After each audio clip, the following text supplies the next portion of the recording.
നാരായണായ നമ. സ്വാമിയേ ശരണമയ്യപ്പ. നമസ്കാരം. എല്ലാ പ്രിയപ്പെട്ട പ്രേക്ഷകർക്കും തൃപ്പാദമഠം യൂട്യൂബ് ചാനലിൻ്റെ പുതിയൊരു എപ്പിസോഡിലേക്ക് ഹാർദവമായ സ്വാഗതം. വിഷയത്തിലേക്ക് കടക്കുന്നതിന് മുന്നേ ആദ്യമായിട്ട് ചാനൽ കാണുന്നവർ ചാനൽ സബ്സ്ക്രൈബ് ചെയ്യുകയും തൊട്ടടുത്തുള്ള ബെൽ ബട്ടൺ എനേബിൾ ചെയ്യുകയും ചെയ്യുക. കൂടാതെ വീഡിയോ മുഴുവനായും കാണുവാൻ ശ്രമിക്കുക. ഇന്നത്തെ വിഷയത്തിൽ പറയുന്നത് ജൂൺ ജൂലൈ പകുതിയോടുകൂടി വരുന്ന ഭരണി നക്ഷത്ര ഫലങ്ങളാണ് പറയുന്നത്. അതിനു മുമ്പേ രാശിചക്രത്തിൽ ഗ്രഹസ്ഥാനങ്ങൾ ഏത് രീതിയിലാണെന്നുള്ളത് ഒന്ന് പറഞ്ഞു തരാം. ആദിത്യൻ ഇടവം മിഥുനം രാശികളിലും രോഹിണി മകയിരം തിരുവാതിര എന്നീ ഞാറ്റുവേലകളിലുമാണ് സഞ്ചരിക്കുന്നത്. 3 ഞാറ്റുവേലകൾ, അതായത് രോഹിണി തിരുവാതിര എന്നിവ ഭാഗികമായും മകയിരം ഞാറ്റുവേല പൂർണ്ണമായും ഈ ജൂൺ മാസത്തിലൂടെ കടന്നു പോകുന്നു എന്നുള്ളതാണ്. ജൂൺ 1 ചന്ദ്രൻ ഉത്രട്ടാതി നക്ഷത്രത്തിലായിരിക്കും. ജൂൺ 30 രാശിചക്ര ഭ്രമണം ഒരു വട്ടം പൂർത്തിയാക്കി ചന്ദ്രൻ മകയിരം നക്ഷത്രത്തിലേക്ക് എത്തുന്നു. ജൂൺ 6 അമാവാസിയും ജൂൺ 21, 22 തീയതികളിൽ പൗർണമിയും വന്ന് ഭവിക്കുന്നു. അമാവാസി എന്ന് പറയുമ്പോൾ കറുത്ത വാവും പൗർണമി എന്ന് പറയുമ്പോൾ വെളുത്ത വാവും എന്നുള്ള രീതിയിലാണ് പറയുന്നത്. ജൂൺ 1 തന്നെ ചൊവ്വ മീനത്തിൽ നിന്നും മേടത്തിലേക്ക് പ്രവേശിക്കുകയാണ്. ജൂൺ 18 വരെ അശ്വതി നക്ഷത്രത്തിലും തുടർന്ന് ഭരണി നക്ഷത്രത്തിലുമാണ് ചൊവ്വയുടെ സഞ്ചാരം. എന്നാൽ ബുധനാണെങ്കിൽ സ്ഥിരമായിട്ട് ഇടവം രാശിയിൽ തന്നെ ഇപ്പോൾ നിലനിൽക്കുന്നുമുണ്ട്. പിന്നീട് വരുന്നു ജൂൺ 14 മിഥുനത്തിലേക്ക് സംക്രമിക്കും. അത് ജൂൺ ആദ്യവാരം മുതൽ ബുധന് ക്രമമൗഢ്യാവസ്ഥ വരുന്നതാണ്. ശുക്രൻ ഇടവം രാശിയിലായിരിക്കും. ജൂൺ 12 മിഥുനത്തിലേക്ക് സംക്രമിക്കുകയും ചെയ്യും. ജൂൺ മാസം മുഴുവൻ ശുക്രൻ മൗഢ്യാവസ്ഥയിലായിരിക്കും സ്ഥിതി. കൂടാതെ വ്യാഴം ഇടവം രാശിയിൽ കാർത്തിക നക്ഷത്രത്തിൽ സഞ്ചരിക്കുകയും വ്യാഴമൗഢ്യം ജൂൺ 4 അവസാനിക്കുകയും ചെയ്യുന്നു. ശനി കുംഭം രാശിയിൽ പൂരുരുട്ടാതി നക്ഷത്രത്തിൽ തുടരുകയാണ്. രാഹുവും കേതുവും യഥാക്രമം മീനം രാശിയിലും അപ്രദക്ഷിണ ഗതിയിൽ സഞ്ചരിക്കുകയാണ്. മീനം രാശിയിലെന്ന് പറയുമ്പോൾ രേവതി നക്ഷത്രത്തിൽ ആയിരിക്കും യഥാക്രമം. കേതു കന്നിരാശിയിലും രാഹു രേവതി നക്ഷത്രത്തിലും ആയിരിക്കും സഞ്ചരിക്കുന്നത്. അത്തം നക്ഷത്രത്തിലായിരിക്കും സഞ്ചരിക്കുന്നത്. ഈ രീതിയിലുള്ള ഈ ഗ്രഹനിലയുടെ പശ്ചാത്തലത്തിലാണ് ഇന്നത്തെ ഭരണി നക്ഷത്രത്തിൻ്റെ ജൂൺ ജൂലൈ പകുതി വരെയുള്ള ഫലം ഏത് രീതിയിലായിരിക്കും ഒരു ജാതകനിൽ വന്ന് ഭവിക്കുന്നത് എന്നുള്ളതാണ് പറയുന്നത്.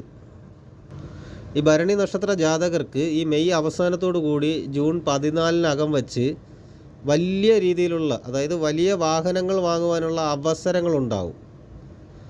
നഷ്ടപ്പെട്ടു പോയിട്ടുള്ള രേഖകൾ തിരിച്ച് ലഭിക്കും.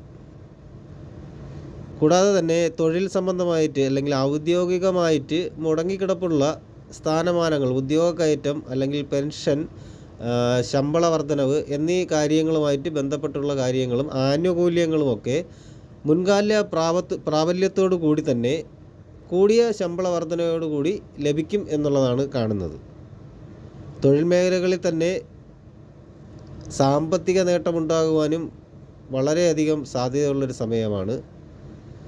കൃഷി വകുപ്പിൻ്റെ സഹായത്തോടെ അല്ലെങ്കിൽ അതുമായി സഹകരിച്ച് നിൽക്കുന്ന ഒരു സംരംഭത്തിൻ്റെ സഹായത്തോടു കൂടി ആധുനിക കൃഷി സമ്പ്രദായങ്ങൾ നടപ്പിലാക്കുവാൻ സാധിക്കുന്ന തൊഴിലധിഷ്ഠിതമായ പാഠ്യപദ്ധതികളിൽ ചേരുവാനും സാധിക്കും എന്നുള്ളത് വളരെ പ്രധാനമായിട്ടുള്ളൊരു കാര്യമാണ്. ഈ അവസരത്തിൽ വർഷങ്ങളായി തന്നെ അധപ്പതിച്ച് കിടക്കുന്ന പ്രവർത്തന മണ്ഡലങ്ങൾക്ക് പുനർജീവൻ നൽകുവാൻ സാധിക്കും എന്നുള്ളത് വേറൊരു കാര്യമാണ്.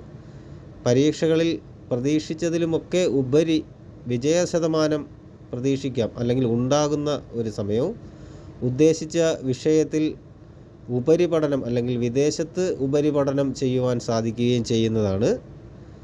ഉദ്യോഗത്തിൽ അധികാരപരിധിയും ചുമതലകളും കൂടും.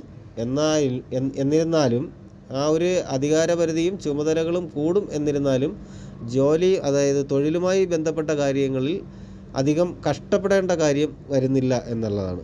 ഈ സമയത്ത് ഈ ഭരണി നക്ഷത്ര ജാതകർ മുൻകോപം നിയന്ത്രിക്കേണ്ടത് അത്യാവശ്യമായിട്ട് ഒരു കാര്യം തന്നെയാണ്. ഈ ഭരണി നക്ഷത്രത്തിന് ജൂൺ മാസം ജൂലൈ പകുതിയോടുകൂടി തന്നെ ഈ നക്ഷത്ര ജാതകർക്ക് തൊഴിൽ തേടുന്നവർക്ക് അല്ലെങ്കിൽ തൊഴിൽ അന്വേഷിക്കുന്നവർക്ക് ഒരുപാട് അവസരങ്ങൾ തുറന്നു കിട്ടുന്ന ഒരു സമയമാണ്. പ്രയത്നങ്ങൾക്ക് മതിപ്പുണ്ടാകുന്ന ഒരു സമയമാണ്. ഏത് രീതിയിലുള്ളൊരു പ്രവർത്തനം അല്ലെങ്കിൽ കഷ്ടപ്പെട്ട് ഒരു കാര്യത്തിലോട്ട് ഇറങ്ങിക്കഴിഞ്ഞാൽ അതിൽ വേണ്ടത്ര ബലം ഉണ്ടായി വരും എന്നുള്ളത് തന്നെയാണ് പറയുന്നത്. ഏത് കാര്യത്തിലും സ്വയം നവീകരിക്കുവാനും പുതിയ സാങ്കേതിക ജ്ഞാനം കൈക്കൊള്ളുവാനും ഉള്ള കാര്യങ്ങളും അതിനു വേണ്ടിയിട്ടുള്ള പ്രവർത്തനങ്ങളും മുന്നോട്ട് ചെയ്യാൻ സാധിക്കും എന്നുള്ളതാണ്. വിദ്യാർത്ഥികൾക്കാണെങ്കിൽ എടുത്തു പറയേണ്ട ഒരു കാര്യം, ഇഷ്ടപ്പെട്ടതും നൂതനവുമായ വിഷയങ്ങളിൽ ഉപരിപഠനാവസരം വളരെ വേഗം സിദ്ധിക്കുന്നതായിരിക്കും. അതിലേതൊരു സംശയവും വേണ്ട.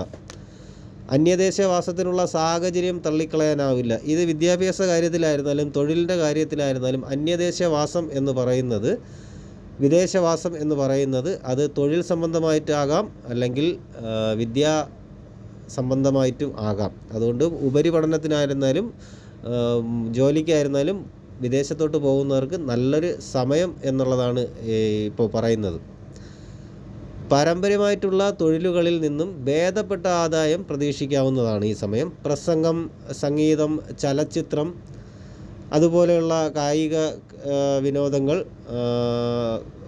സുകുമാരമായിട്ടുള്ള കലകൾ എന്നിവയും അതുമായി ബന്ധപ്പെട്ടുള്ളവർക്ക് അവസരങ്ങൾ വലുതായിട്ട് വരുന്ന ഒരു സമയം കൂടിയാണ്. കുടുംബാംഗങ്ങൾക്കിടയിൽ സ്വാധീന ശക്തി ഉയർന്നു വരാനുള്ള സാധ്യത കൂടുതലാണ്. സുഹൃത്തുക്കളുടെ ഉന്നമനത്തിനായി ചില നിർദ്ദേശങ്ങൾ മുന്നോട്ട് വയ്ക്കുവാൻ സാധിക്കും. അവിവാഹിതരായ വ്യക്തികൾക്ക് ദാമ്പത്യ രംഗങ്ങളിൽ പ്രവേശിക്കുവാൻ കഴിയുന്ന ഒരു സമയമായിരിക്കും. കൂടാതെ തന്നെ കുടുംബാന്തരീക്ഷത്തിൽ അല്ലെങ്കിൽ കുടുംബത്തിൽ സ്വസ്ഥതയും സമാധാനവും ദാമ്പത്യ സൗഖ്യവും ഉണ്ടായിരിക്കും എന്നുള്ളതാണ്. പരിശ്രമ സാഫല്യത്തിൽ വന്നു ചേരുന്ന കുറച്ച് കാര്യങ്ങളുണ്ട്. കുറച്ച് പരിശ്രമങ്ങൾ കൊണ്ട് കുറച്ച് നല്ല കാര്യങ്ങൾ ജീവിതത്തിൽ സംഭവിക്കുക. എന്നിരുന്നാലും വഴിപാടുകൾ ചെയ്ത് തീർക്കേണ്ട കാര്യങ്ങളിൽ വഴിപാടുകൾ ചെയ്യുക എന്നുള്ളത് പ്രത്യേകം പറയുന്നൊരു കാര്യമാണ്.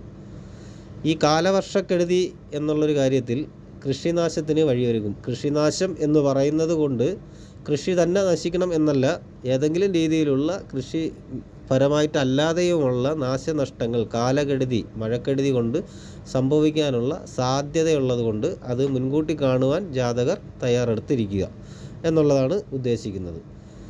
മാതാവിൻ്റെ ആരോഗ്യകാര്യങ്ങളിൽ കൂടുതൽ ശ്രദ്ധ വേണം. ചിലപ്പോൾ ആശുപത്രി വാസത്തിന് തന്നെ സാഹചര്യങ്ങൾ ഉണ്ടായി വന്നേക്കാം. വാഹനങ്ങൾ കൈകാര്യം ചെയ്യുമ്പോൾ സൂക്ഷിക്കുക. വാഹന അപകടങ്ങളിൽ നിന്നൊക്കെ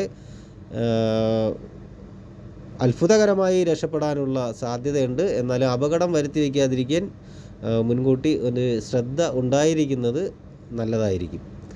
ഈ രീതിയിലായിരിക്കും 2024 ജൂൺ മാസം ജൂലൈ പകുതി വരെയുള്ള ഭരണി നക്ഷത്രത്തിൻ്റെ മാസഫലങ്ങൾ വരുന്നത്.